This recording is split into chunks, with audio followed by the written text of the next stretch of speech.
میں اس کے بعد وہ فرشتے ان کی آنکھوں میں ہاتھ پھیرتے ہیں، ان کی روشنی آ جاتی ہے۔ کہا کہ تمہیں کیا پسند ہے، کہ سب سے زیادہ پسند کیا ہے؟ کہا کہ اگر مجھے ایک بکری مل جائے تو میں اس بکری کو لے لوں اور میں اس سے اپنے گھر والوں کو چلاؤں۔ کہا کہ ایک بکری اللہ کے حکم سے اسے بھی دے دی، دعا کر دی، تینوں کے لیے فرشتے نے دعا کر دیا۔ رب تبارک و تعالیٰ کی بارگاہ میں ایک فرشتہ دعا کرے ایک انسان کے لیے، کیونکہ وہ فرشتہ جو کبھی گناہ نہیں کرتا، وہ فرشتہ کبھی جھوٹ نہیں بولتا، وہ فرشتہ کبھی تنابازی نہیں کرتا، وہ فرشتہ کبھی چغلی نہیں کرتا، وہ فرشتہ کبھی رب کی نافرمانی نہیں کرتا۔ رب جس کام کے لیے اسے لگا دے تو اسی کام میں لگا رہتا ہے۔ کوئی فرشتہ رکوع میں ہے، کوئی فرشتہ قیام میں ہے، کوئی فرشتہ سجود میں ہے، کوئی فرشتہ انسان کے نامہ اعمال لکھنے میں ہے، کوئی فرشتہ انسان کا اچھا برا رب تک پہنچانے میں ہے۔ جس کام کے لیے رب نے لگا دیا وہ کام اسے پورا کرنے میں ہے،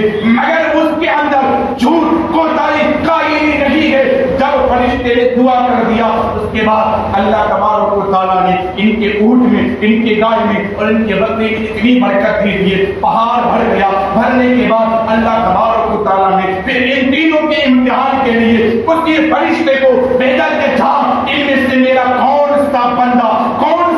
میرا فرمانبر ہے، کون سا بندہ میرا وفادار ہے۔ اس کے بعد وہ فرشتہ گنجر کے پاس آیا، کوڑی کے پاس آیا، کوڑی بن کر اور کوڑ کے دماغ لے کر آیا۔ آنے کے بعد کہا کہ میں مسافر ہوں، میں دور سے آیا ہوں، میں تھکا آرندہ ہوں اور میرے پاس گھر جانے کے لیے رقم نہیں ہے، آپ مجھے ایک اونٹ دے دے یا مجھے اس کے برابر رقم دے دے، میں آسانی سے اپنے گھر پہنچ جاؤں گا۔ میں مسافر ہوں، میں اپنے مسافر کو دور کر دوں گا، میں ایک دوسری جگہ سے آیا ہوں، میں اپنا گھر چلے جاؤں گا، مجھے ایک اونٹ دے دے۔ اس کوری نے کہا کہ تم کون ہو، میں تمہارے پاس نہیں رہوں گا، تم مجھ سے دور ہو اور تم مجھ سے اونٹ مانگ رہے ہو، میں تمہیں اونٹ نہیں دے سکتا، میں نے بہت محنت سے اونٹ کو کمایا ہے، بہت محنت سے اتنا پیسہ بنایا ہے، میں تمہیں اونٹ نہیں دے سکتا۔ تو اس کوری نے کہا، وہ فرشتہ جو کوری کے شکل میں آیا تھا وہ کہا کہ تم کوری نہیں تھے، کیا تم بیمار نہیں تھے، کیا تم سے لوگ ٹھیک نہیں کرتے تھے، کیا تمہیں لوگ اپنے پاس نہیں بیٹھاتے؟ تو وہ کہا کہ پیسے کے نشے میں آدمی دولت کے نشے میں اپنی غریبی کو، اپنی پریشانی کو، جو مصیبت کو، کیونکہ لوگ اگر پیسے چند آ جائے تو ماں کی محبت کو بھول جاتے ہیں، باپ کی محبت کو بھول جاتے ہیں، پڑوسی کی محبت کو بھول جاتے ہیں، اگر چند پیسے آ جائے تو اس پیسے میں سب کو بھول جاتے ہیں اور اپنی آکام اونچائی کو دیکھتے ہیں۔ تو اس کوری نے کہا کہ میں کب کور تھا، میرے باپ دادا امیر بن کر آیا ہے اور امیری ہی میں یہ مجھے وراثت میں ملا ہے، میں تمہیں اونٹ نہیں دے سکتا۔ تو اس کوری فرشتے نے کہا کہ اگر تم جھوٹ بول رہے ہو تو اللہ جس طرح پہلے تم سے اسی طرح اللہ تمہیں کر دے۔ اس کے بعد وہ بددعا دے کر گنجے کے پاس گیا، گنجے سے کہا کہ مجھے دے دو ایک گائے، میں مسافر ہوں۔ اس نے بھی وہی دینے سے انکار کر دیا۔ اس کے بعد اندھے کے پاس گیا، اندھے کی شکل بن کر اندھے سے کہا کہ میں اندھا ہوں، میں مسافر ہوں، میں بہت دور سے آیا ہوں، میں اپنے وطن جانا چاہتا ہوں، میرے پاس زیادہ راہ نہیں ہے، میرے پاس راستے کا خرچ نہیں ہے، اگر آپ سے ہو سکے تو مجھے ایک بکری دے دے، مجھے ایک بکری دے دے۔ کہا کہ بکری دینا چاہتے ہو، تم اندھے ہو، تم راستہ نہیں دیکھ سکتے ہو، تم اپنے سفر کو جانا چاہتے ہو۔ ایک دن ایسا تھا میں بھی اندھا تھا، میں اپنا سفر کو نہیں دیکھ سکتا تھا، رب کی رحمتوں کو نہیں دیکھ سکتا تھا، رب نے دنیا میں کیا کیا بنایا میں اس کو نہیں دیکھ سکتا تھا، مگر اللہ کی حکمتیں، اللہ کی برکتیں مجھ پر نازل ہوئی کہ رب نے مجھے بینائی دی۔ اور تم ایک اندھا ہو، ایک مسافر ہو اور اللہ کا واسطہ دے کر مجھ سے سوال کرتے ہو کہ ایک بکری دے دو۔ کہا کہ جاؤ، وہاں پہاڑی پر میری بکری چل رہی ہے،